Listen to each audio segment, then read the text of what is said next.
I love cinema, and many of my heroes are musicians, music artists. So then why is one of my least favorite types of films music films, films that talk about musicians, many of them famous, whether they are biographical movies, fictional films, or biographical documentaries? Why are they some of my least favorite types of films? Well, simply put, it's because the vast majority of them, there are exceptions, but the vast majority of them try to make these musicians seem as appealing as possible to a mass audience, which entails softening their image, which entails often not representing the true identity and the true creative essence of what made them so acclaimed within their art form. I think that's very disrespectful.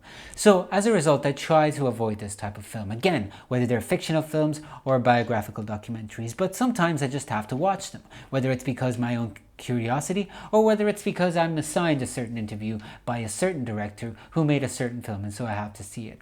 And so in the space of just over a month, I was made to watch films about two of my biggest music heroes, David Bowie and Billie Holiday. Two very different films. One of them is called Stardust. I had to do an interview with the director of that film, whose name I've forgotten, at the Rome Film Festival.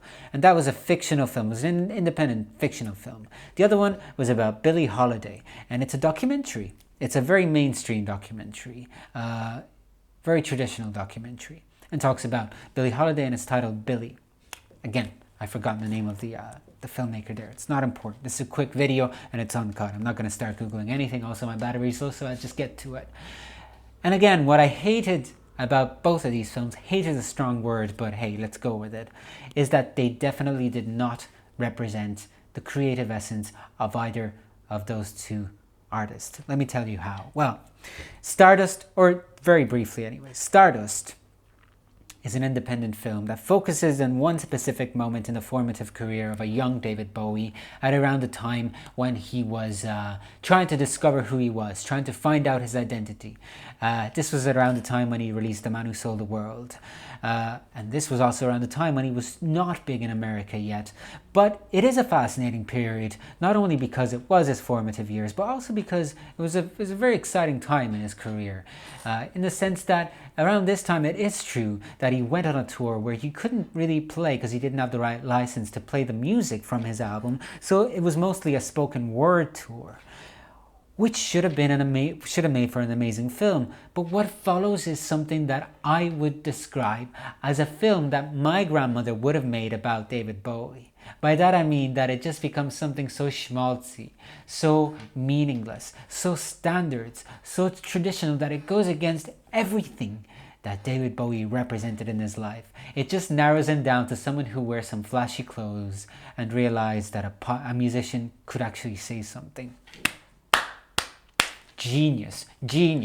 It made me so angry. Also because the fact that it was an independent movie meant, yes, that it couldn't use David Bowie film. So it wasn't an official David Bowie biopic.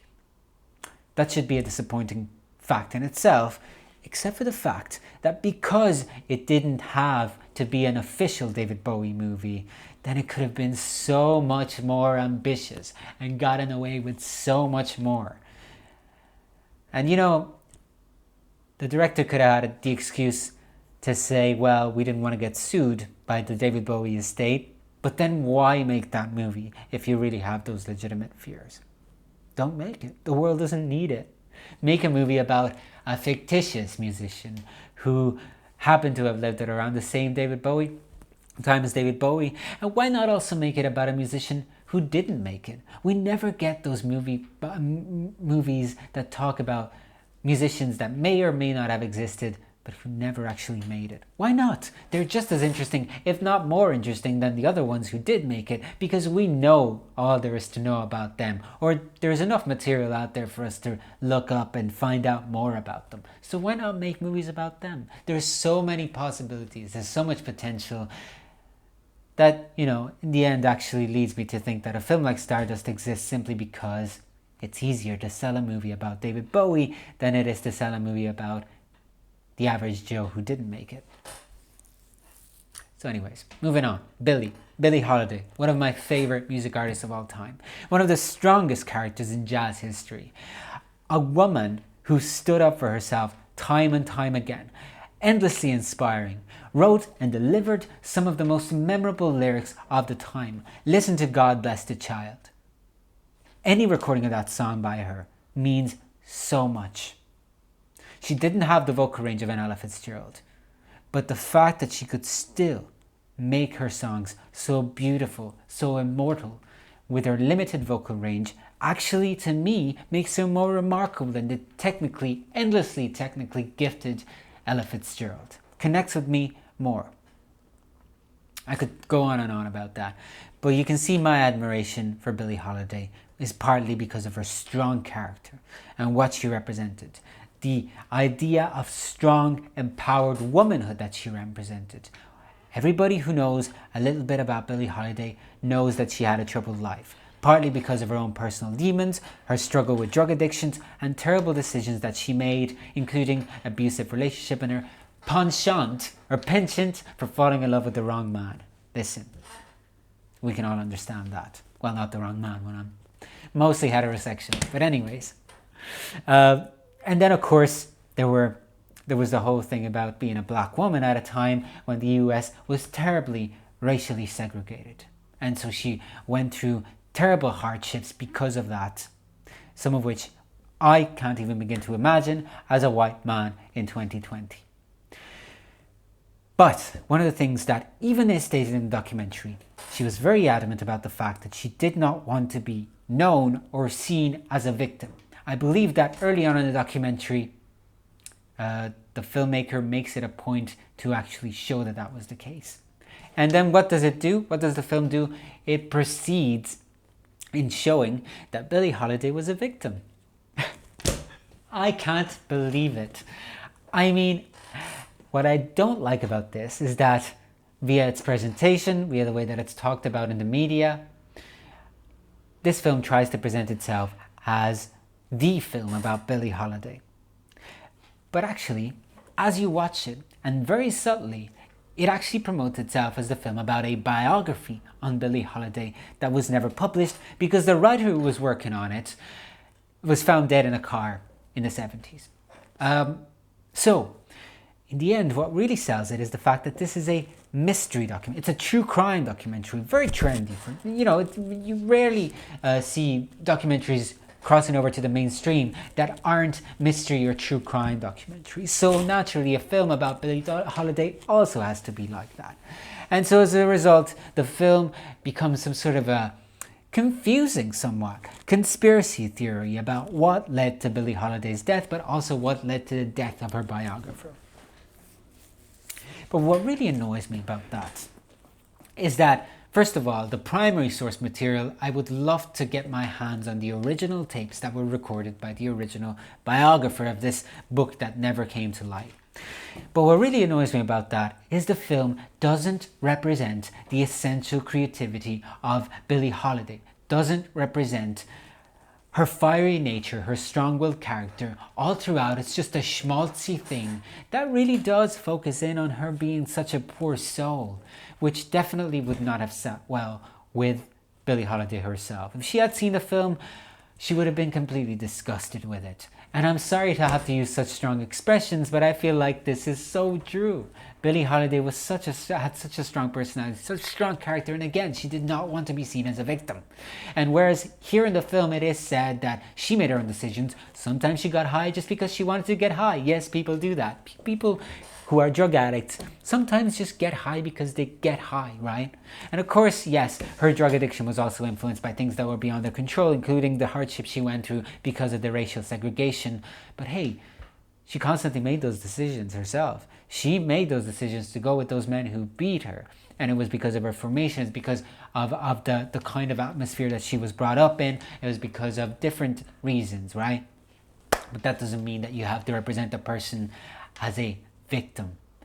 That's something different, you know. If anything, she's very inspiring. She overcame all of those, the stigma, everything. She even overcame the fact that she didn't have a voice as technically talented as Ella Fitzgerald. She was not as technically talented as Ella Fitzgerald, and yet she could get her messages. She could interpret the songs in such a way that she could convey the message of those songs in a in a strong way that spoke to people all over the world, all over the world. And why am I forced to sit in front of a screen for an hour and a half and watch a film that is trying to convince me that actually Billie Holiday's story, yes, it is inspiring in the same way as any story can be inspiring, but she could have been a lot more. She could have been a lot richer. She didn't make her own mistakes because of her own choices.